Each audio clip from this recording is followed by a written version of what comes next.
Assalamualaikum warahmatullahi wabarakatuh.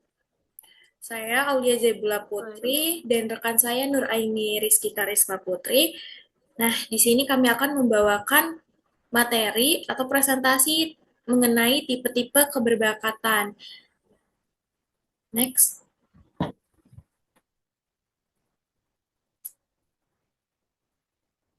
Nah, baik. Sebelum masuk ke tipe-tipe gifted, kita pahami dulu nih bahwa keberbakatan itu nggak semata-mata soal IQ tinggi, tapi keberbakatan itu sifatnya itu multidimensi atau bisa mencakup kreativitas, motivasi, bahkan dukungan dari lingkungan sekitar.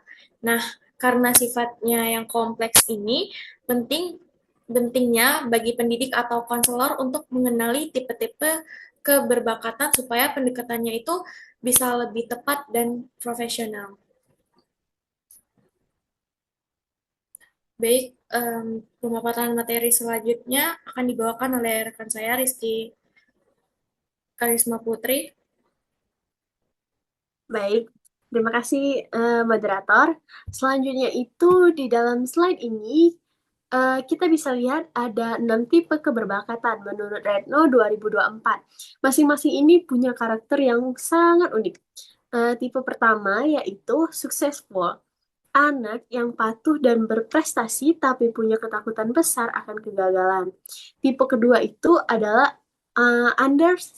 underachiever. Anak yang sebenarnya pintar tapi prestasinya nggak kelihatan karena berbagai faktor. Tipe yang ketiga itu adalah hidden gifted, menyembunyikan bakat karena tekanan dari lingkungan sosial. Tipe keempat itu adalah withdrawing.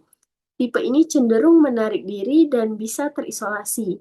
Tipe kelima adalah double label, gifted tapi juga punya gangguan belajar atau emosional.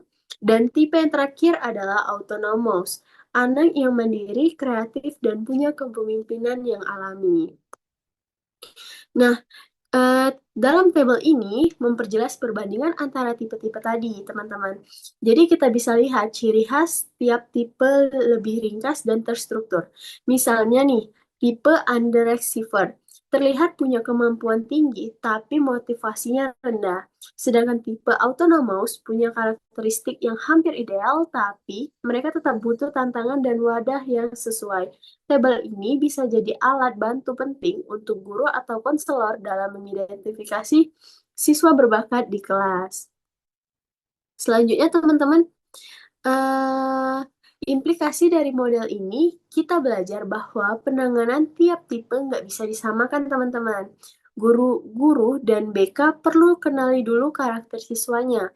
Misalnya nih, underachiever perlu dibantu dari sisi motivasi dan strategi belajar. Sedangkan hidden gifted butuh pendekatan sosial emosional agar mereka nyaman dan menunjukkan potensinya. Sedangkan autonomous bisa dikembangkan lewat program akselerasi atau encouragement. Intinya, semakin kita pahami tipenya, semakin tepat juga intervensi atau program pembinaan yang bisa kita terapkan. Baiklah, saya kembalikan kepada moderator.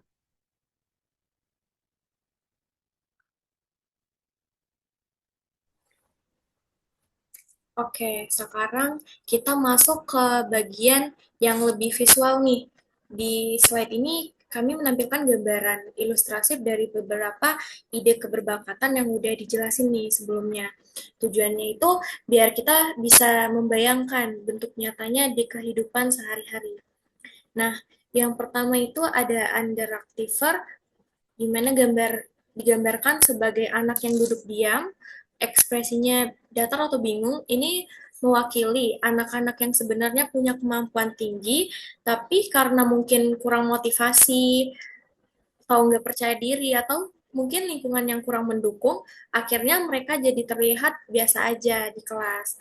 Mereka tuh cenderung pasif dan jarang menunjukkan potensi hasilnya. Nah, selanjutnya itu di sebelahnya ada hidden gifted.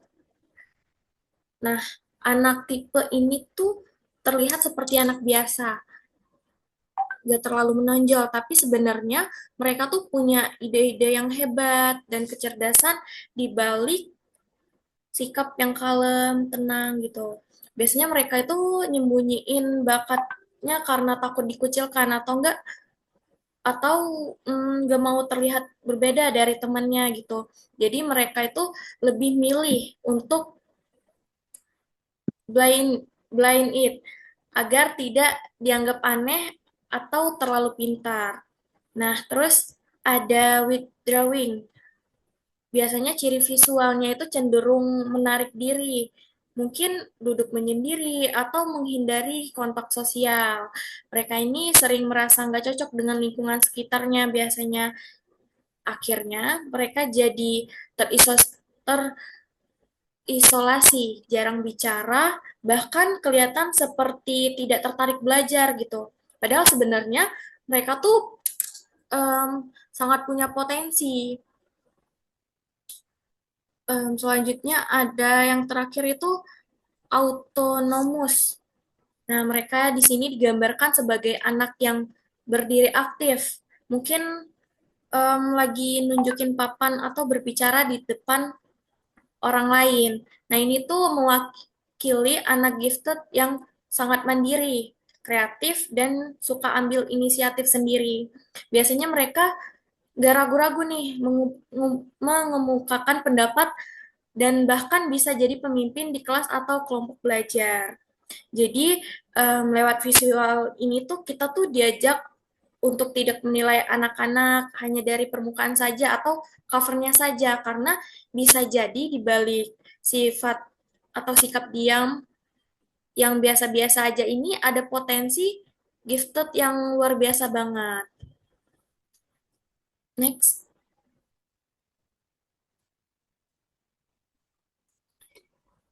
Baik. Tadi presentasi dari kami mengenai tipe-tipe keperbakatan. Harapannya penjelasan ini tuh bisa memberikan pemahaman baru bahwa keperbakatan itu cakupannya itu sangat luas dan beragam bentuknya. Tidak hanya soal nilai akademik, tapi juga soal karakter, motivasi, dan potensi yang tersembunyi yang seringkali itu tidak terlihat.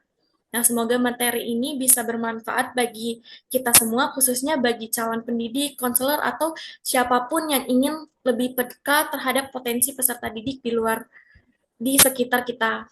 Baik, mungkin akhir presentasi kami mohon maaf apabila ada salah kata. Kepada Allah kami mohon ampun. Terima kasih banyak sudah menyimak sampai akhir. Kami akhiri. Wassalamualaikum warahmatullahi wabarakatuh. Waalaikumsalam.